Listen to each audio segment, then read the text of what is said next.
নমস্কার, আমি বন্দনা। আমার কিচেনে আপনাদের সবাইকে স্বাগত জানাই।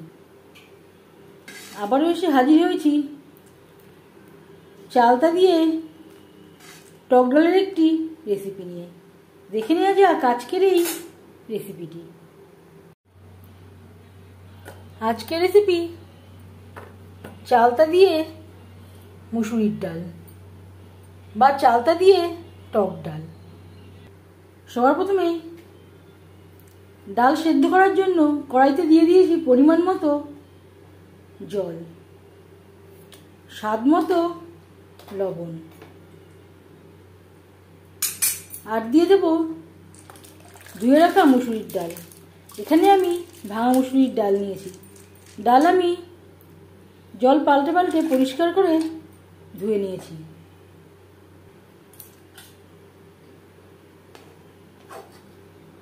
ডাল বেশ ভালো করে ফুটতে শুরু করে দিয়েছে। ডালের ফেনা পরিষ্কার করে নেব। গ্যাসের ফ্লেমটাকে লোতে করে দিয়ে ঢাকনা চাপা দিয়ে 90% কুক হওয়া পর্যন্ত অপেক্ষা করব। চালটা আমি খোসা ছাড়িয়ে নেব আর ছোট ছোট টুকরো করে কেটে নেব। চালটা আমি খোসা ছাড়িয়ে টুকরো করে কেটে নিয়েছি। এখানে আমি অর্ধেকটা চালতা নিয়েছি। এবার আমি নোড়ার সাহায্যে একটু থেতো করে নেব। চালতা আমি এভাবে একটু থেতো করে নিয়েছি। পাতলাগুলো আমি আর থেতো করিনি।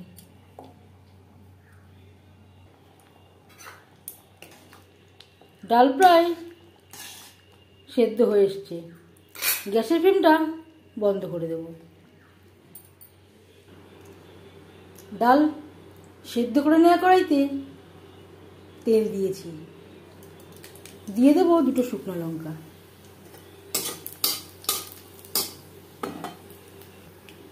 লঙ্কা ভেজে নেওয়ার পর দিয়ে দেব সর্ষে। যেহেতু চালতা দিয়ে টক ডাল, সর্ষে ফোড়ন দিলেই ভালো হবে। সর্ষে যখন ফুটতে শুরু করে দেবে দিয়ে দেব চালটা। আমি এখানে থেতো করে নিয়েছি। এতে টকের পরিমাণটা একটু বেশি হবে। আপনারা চাইলে থেতো না করেও রান্না করতে পারেন। আর দিয়ে দেব হলুদের গুঁড়ো। ডাল সেদ্ধ করার সময় আমি হলুদ ব্যবহার করিনি। এতে যদি হলুদ দেবো তাতেই হয়ে যাবে। আর দিয়ে দেব সামান্য পরিমাণে লবণ। আগে একবার ডাল সেদ্ধ করার সময় লবণের ব্যবহার করেছি, সেটা মাথায় রাখতে হবে। 3-4 মিনিট ভেজে নেওয়ার পর দিয়ে দেব ডাল। কিছুটা পরিমাণে ডাল আমি উঠিয়ে রেখেছি। আর দিয়ে দেব পরিমাণ মতো জল।